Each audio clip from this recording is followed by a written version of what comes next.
O Grande Conflito, capítulo 10. A Europa desperta. O desaparecimento misterioso de Lutero excitara consternação em toda a Alemanha.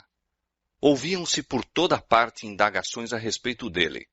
Circulavam os mais disparatados rumores, e muitos criam que ele tivesse sido assassinado. Houve grande lamentação, não somente por seus amigos declarados, mas por milhares que não haviam abertamente assumido atitude pela reforma. Muitos se comprometiam sob juramento solene a vingar-lhe a morte. Os chefes romanistas viram com terror até que ponto haviam atingido os sentimentos contra eles. Conquanto a princípio jubilosos com a suposta morte de Lutero, logo desejaram ocultar-se à ira do povo. Seus inimigos não haviam sido tão perturbados com seus arrojadíssimos atos enquanto se achava entre eles, como o foram com o seu afastamento. Aqueles que em sua cólera haviam procurado destruir o ousado reformador, estavam cheios de temor agora que ele se tornara um cativo inerme. O único meio que resta de nos salvarmos, disse um, consiste em acendermos tochas e sairmos à procura de Lutero pelo mundo inteiro, a fim de reintegrá-lo à nação que por ele está chamando. O edito do imperador parecia tornar-se impotente. Os legados papais estavam cheios de indignação ao ver que o edito se impunha muito menos à atenção do que à sorte de Lutero. As notícias de que ele estava em segurança, embora prisioneiro, acalmavam os temores do povo, ao passo que ainda mais suscitavam o entusiasmo a seu favor. Seus escritos eram lidos com maior avidez do que nunca dantes. Um número crescente de pessoas aderia à causa do heróico homem que, em tão terrível contenda, defendera a palavra de Deus. A reforma estava constantemente ganhando forças. Germinara por toda a parte a semente que Lutero lançara. Sua ausência cumpriu uma obra que sua presença não teria conseguido realizar. Outros obreiros sentiram nova responsabilidade, agora que seu grande chefe fora removido. Com nova fé e fervor, avançaram para fazer tudo o que estivesse em seu poder, a fim de que não fosse impedida a obra tão nobremente iniciada. Mas Satanás não estava ocioso. Passou a tentar o que havia experimentado em todos os outros movimentos de reforma: enganar e destruir o povo, apresentando-lhe uma contrafação em lugar da verdadeira obra. Assim como houve falsos cristos no primeiro século da Igreja cristã, surgiram também falsos profetas no século XVI. Alguns homens, profundamente impressionados com a agitação que ia pelo mundo religioso, imaginavam haver recebido revelações especiais do céu e pretendiam ter sido divinamente incumbidos de levar avante até a finalização a reforma que declaravam apenas fora iniciada debilmente por Lutero. Na verdade, estavam desfazendo o mesmo trabalho que ele realizara.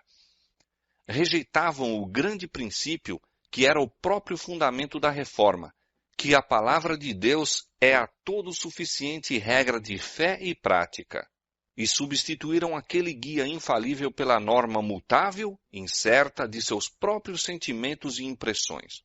Por este ato de pôr de lado o grande indicador do erro e falsidade, fora aberto o caminho para Satanás governar os espíritos como melhor lhe aprovesse. Um desses profetas pretendia haver sido instruído pelo anjo Gabriel. Um estudante que se lhe unira abandonara seus estudos declarando que fora pelo próprio Deus dotado de sabedoria para expor sua palavra. Outros que naturalmente eram propensos ao fanatismo, a ele se uniram. A ação destes entusiastas criou não pequeno excitamento. A pregação de Lutero tinha levado o povo em toda parte a sentir a necessidade de reforma e agora algumas pessoas realmente sinceras foram transviadas pelas pretensões dos novos profetas. Os dirigentes do movimento seguiram para Wittenberg e instaram com Melanchthon e seus cooperadores para que aceitassem suas pretensões. Disseram: nós somos enviados por Deus para instruir ao povo. Temos familiarmente entretido conversas com o Senhor. Sabemos o que acontecerá. Em uma palavra, somos apóstolos e profetas, e apelamos para o Dr. Lutero. Os reformadores estavam surpresos e perplexos. Com semelhante elemento não haviam ainda deparado e não sabiam o que fazer. Disse Melanchthon: há efetivamente espírito extraordinário nestes homens. Mas que espírito?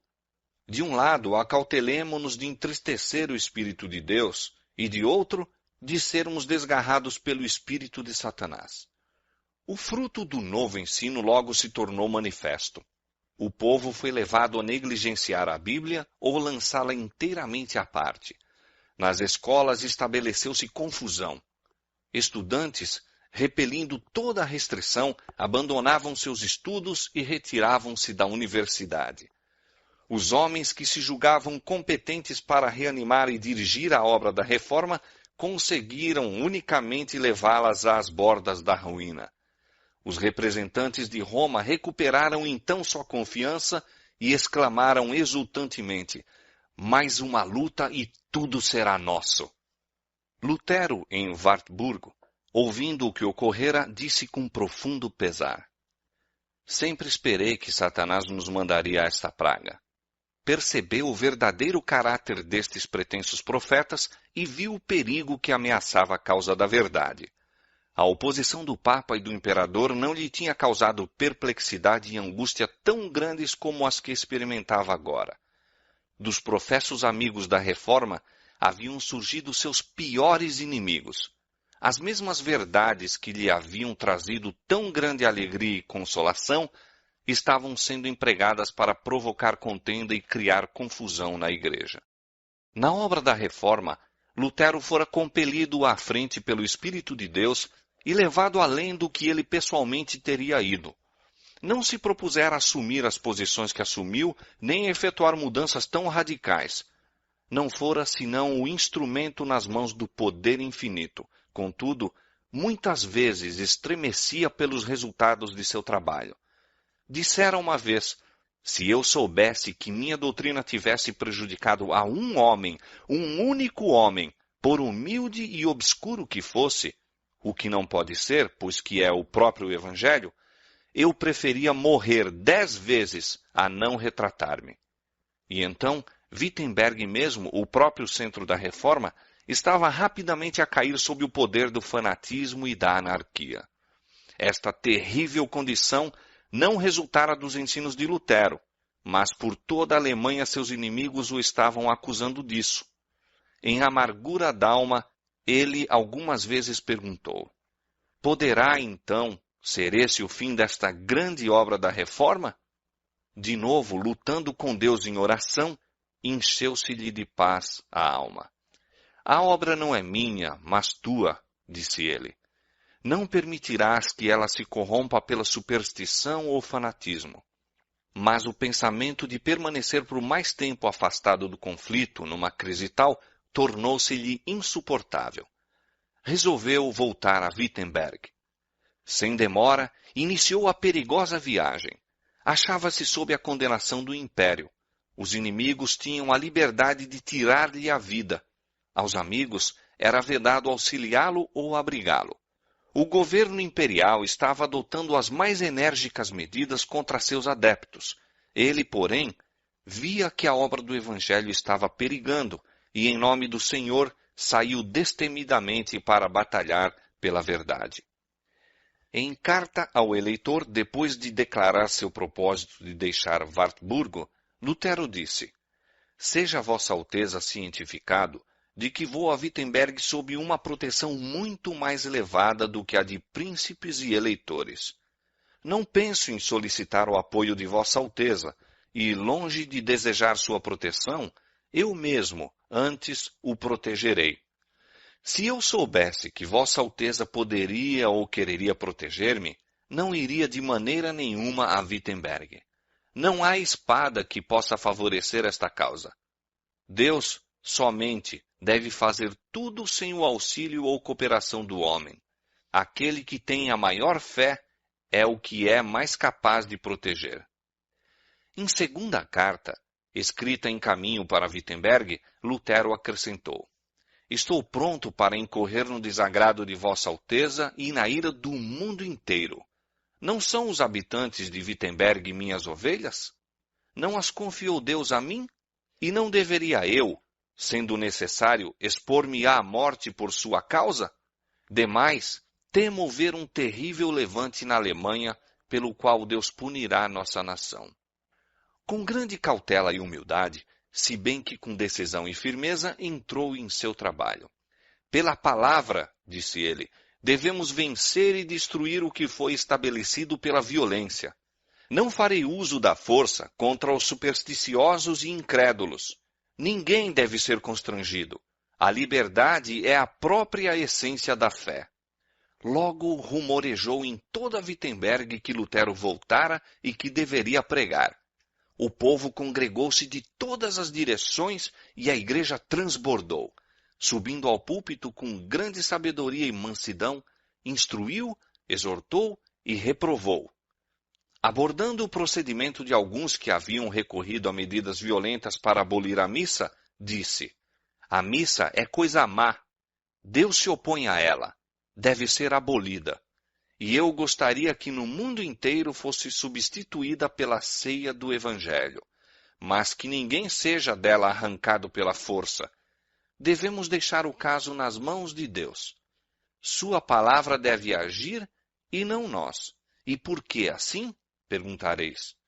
Porque eu não retenho o coração dos homens em minhas mãos, como o oleiro retém o barro. Temos o direito de falar, não temos o direito de agir. Preguemos, o resto pertence a Deus. Devesse eu empregar a força e que ganharia? Momice, formalidade, arremedos, ordenanças humanas e hipocrisia. Mas não haveria sinceridade de coração, nem fé, nem caridade. Onde faltam estas três, falta tudo, e eu nada daria por semelhante resultado. Deus faz mais por sua palavra só, do que vós e eu e o mundo inteiro por nossa força unida. Deus se apodera do coração, e tomando o coração, tudo está ganho. Pregarei, discutirei, escreverei, mas não constrangerei a ninguém, pois a fé é ato voluntário. Vede o que fiz.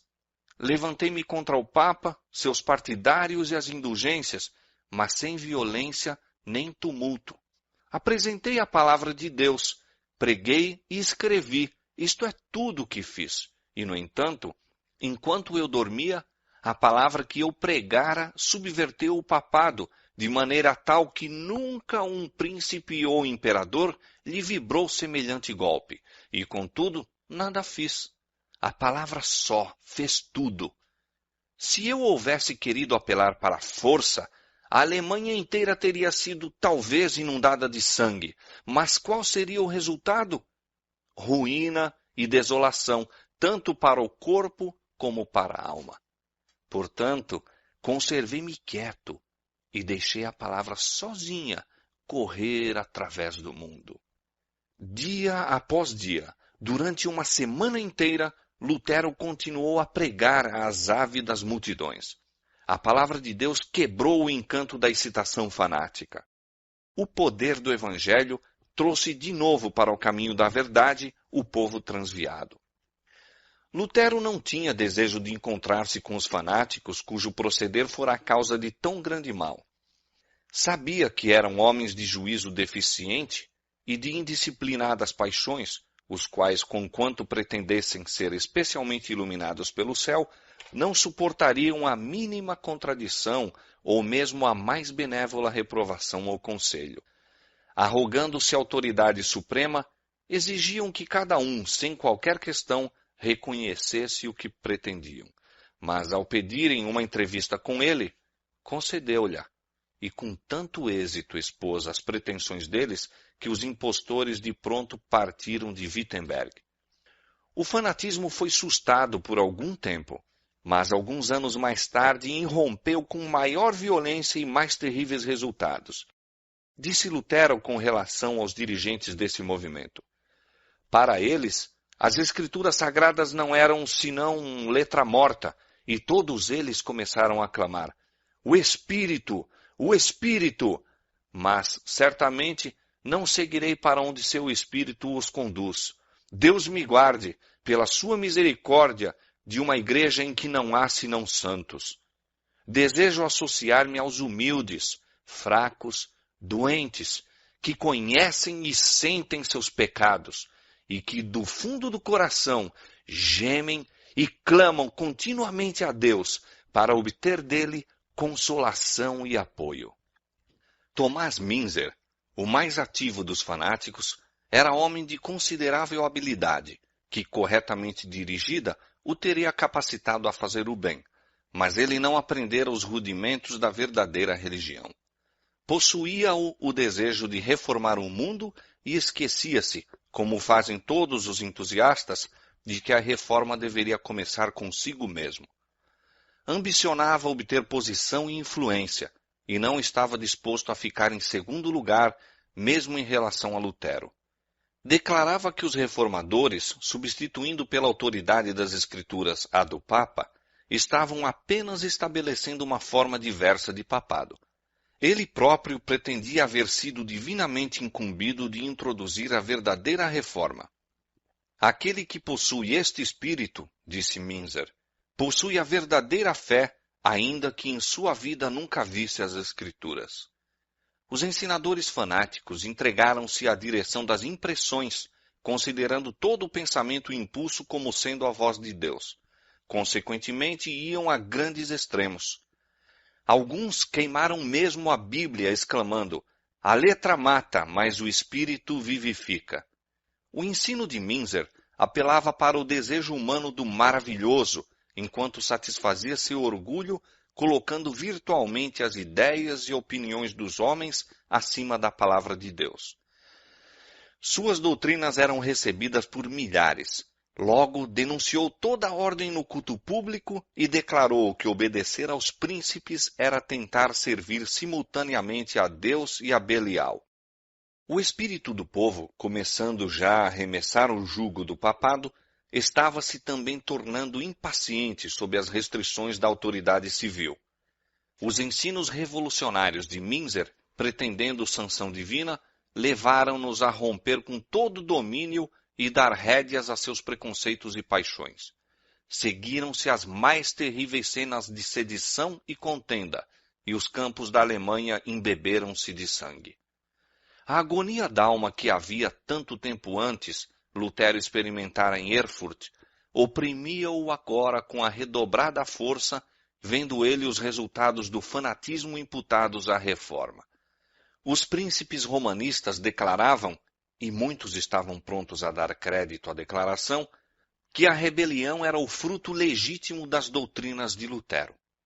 Conquanto esta acusação não tivesse o mínimo fundamento, não poderia senão causar grande angústia ao reformador.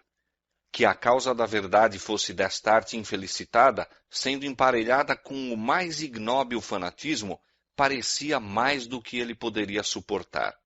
Por outro lado, os chefes da revolta odiavam a Lutero porque ele não somente se opusera às suas doutrinas e negara ser de inspiração divina o que pretendiam, mas declarara aos rebeldes a autoridade civil. Em represália, denunciaram-no como vil pretensioso. Parecia haver acarretado sobre si a inimizade tanto dos príncipes como do povo. Os romanistas exultavam, esperando testemunhar a rápida queda da reforma, e culpavam a Lutero até dos erros que ele tão zelosamente se esforçara por corrigir. A facção fanática, pretendendo falsamente haver sido tratada com grande injustiça, conseguiu ganhar as simpatias de um grupo numeroso de pessoas, e conforme se dá frequentemente com os que tomam o lado do erro, vieram a ser considerados mártires. Assim, aqueles que estavam exercendo toda a energia em oposição à reforma eram lamentados e louvados como vítimas de crueldade e opressão.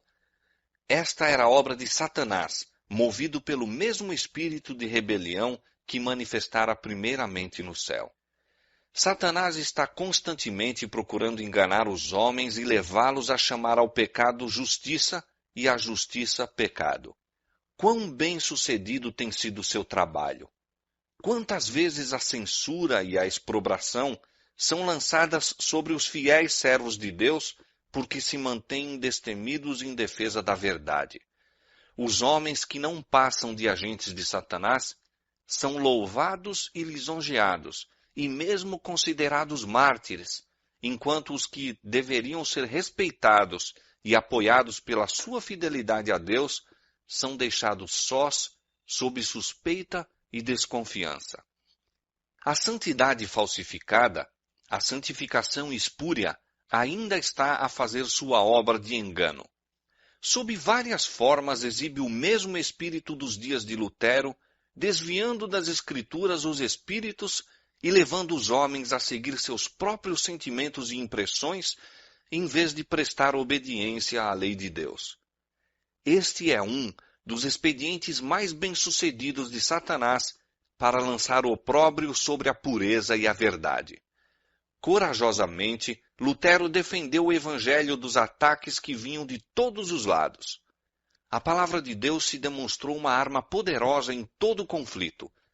Com essa palavra, guerreou contra a usurpada autoridade do Papa e a filosofia racionalista dos escolásticos, enquanto se mantinha firme como uma rocha contra o fanatismo que procurava aliar-se à reforma. Cada um desses elementos oponentes estava, a seu modo, pondo de parte as Escrituras Sagradas e exaltando a sabedoria humana como a fonte da verdade e conhecimento religioso. O racionalismo deifica a razão e dela faz o critério para a religião. O romanismo, pretendendo para seu soberano pontífice uma inspiração que descende ininterruptamente dos apóstolos e que é imutável em todos os tempos, dá ampla oportunidade para que toda espécie de extravagâncias e corrupção se ocultem sob a santidade da comissão apostólica.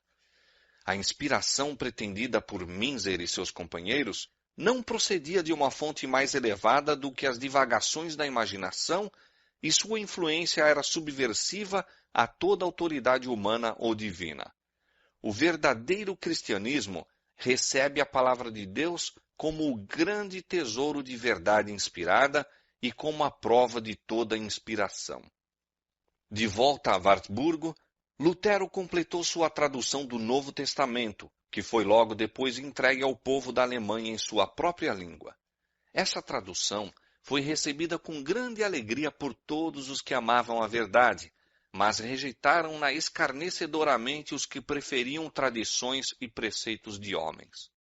Os padres estavam alarmados com a ideia de que o povo comum agora seria capaz de discutir com eles sobre os preceitos da palavra de Deus e de que sua própria ignorância seria assim exposta. As armas de seu raciocínio carnal eram impotentes contra a espada do Espírito. Roma convocou toda a sua autoridade para impedir a disseminação das Escrituras, mas baldados foram decretos, anátemas e torturas. Quanto mais ela condenava e proibia a Bíblia, maior era a ansiedade do povo por saber o que a mesma realmente ensinava. Todos os que sabiam ler estavam ávidos por estudar por si mesmos a palavra de Deus. Levavam-na consigo, liam-na e reliam-na, e não podiam satisfazer-se antes que confiassem à memória grandes porções. Vendo o favor com que o Novo Testamento fora recebido, Lutero imediatamente começou a tradução do Velho, publicando-o em partes, tão depressa as completava. Os escritos de Lutero eram bem aceitos nas cidades como nas aldeias. O que Lutero e seus amigos compunham, outros faziam circular.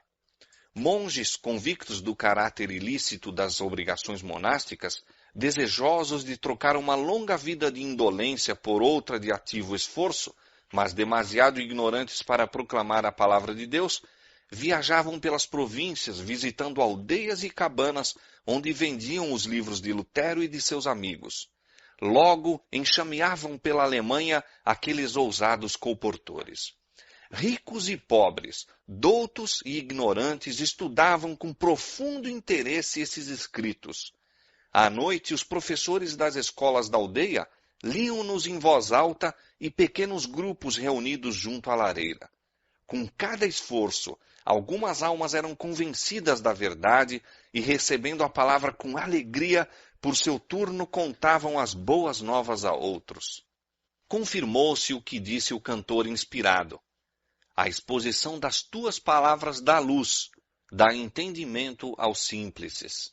Salmo 119, verso 130.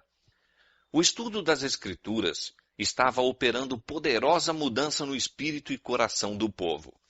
O governo papal colocara sob os seus súditos um jugo de ferro que os retinha em ignorância e degradação. Uma supersticiosa observância de formas fora escrupulosamente mantida, mas em todo o seu serviço o coração e o intelecto haviam tido pequena parte. A pregação de Lutero, expondo as plenas verdades da palavra de Deus e depois a própria palavra, posta nas mãos do povo comum, despertaram-lhes as capacidades adormecidas, não somente purificando e enobrecendo a natureza espiritual, mas comunicando nova força e vigor ao intelecto. Podiam-se ver pessoas de todas as classes com a Bíblia nas mãos, defendendo as doutrinas da Reforma. Os romanistas que haviam deixado o estudo das Escrituras aos padres e monges, chamavam por eles agora para se apresentarem e refutarem os novos ensinos. Mas, ignorantes tanto a respeito das Escrituras como do poder de Deus, padres e frades eram totalmente derrotados pelos que haviam denunciado como indoutos e hereges. Infelizmente, disse um escritor católico, Lutero persuadiu seus seguidores a não depositar fé em qualquer outro oráculo além das Escrituras. Multidões se reuniam para ouvir a verdade advogada por homens de pouca instrução, e mesmo por eles discutida com ilustrados e eloquentes teólogos. Patenteava-se a vergonhosa ignorância desses grandes homens, ao serem seus argumentos defrontados pelos singelos ensinos da palavra de Deus. Operários, soldados, mulheres e mesmo crianças estavam mais familiarizados com os ensinos da Bíblia do que o estavam os padres e ilustres doutores. O contraste entre os discípulos do Evangelho e os mantenedores da superstição romanista manifestava-se não menos nas classes eruditas do que entre o povo comum. Opondo-se aos velhos defensores da hierarquia, que tinham negligenciado o estudo de línguas e o cultivo da literatura, havia jovens de espírito lúcido, dedicados ao estudo, que investigavam as Escrituras e se familiarizavam com as obras-primas da antiguidade. Dotados de espírito altivo, alma elevada e intrépido coração, os moços logo adquiriram tal saber que durante longo período de tempo ninguém podia com eles competir. Quando, pois, em qualquer assembleia, esses jovens defensores da reforma enfrentavam os doutores do romanismo, atacavam-nos com tal facilidade e confiança que esses homens ignorantes hesitavam, ficando embaraçados e caíam em merecido desprezo aos olhos de todos. Vendo o clero romano suas congregações diminuírem, invocaram o auxílio dos magistrados e, por todos os meios ao seu alcance, esforçaram-se por fazer seus ouvintes voltarem. Mas o povo encontrara nos novos ensinos aquilo que lhe supria as necessidades da alma e afastou-se daqueles que por tanto tempo o tinham alimentado com as inúteis bolotas de ritos supersticiosos e tradições humanas. Quando se acendeu a perseguição contra os ensinadores da verdade, deram atenção às palavras de Cristo. Quando, pois, vos perseguirem nesta cidade, fugi para outra. Mateus 10, verso 23. A luz penetrou em toda a parte. Os fugitivos encontraram algures uma porta hospitaleira que se lhes abria e ali morando pregavam a Cristo, algumas vezes na igreja, ou, sendo-lhes negado esse privilégio, nas casas particulares ou ao ar livre. Qualquer lugar em que pudessem obter auditório era-lhes um templo consagrado. A verdade, proclamada com tal energia e segurança, propagava-se com poder irresistível. Debalde, se invocavam tanto autoridades eclesiásticas como civis a fim de aniquilar a heresia. Em vão recorriam à prisão, tortura, fogo e espada. Milhares de crentes selaram a fé com seu sangue e, não obstante, a obra prosseguia. a perseguição servia apenas para propagar a verdade, e o fanatismo que Satanás se esforçou por confundir com esta teve como resultado tornar mais claro o contraste entre a obra de Satanás e a de Deus.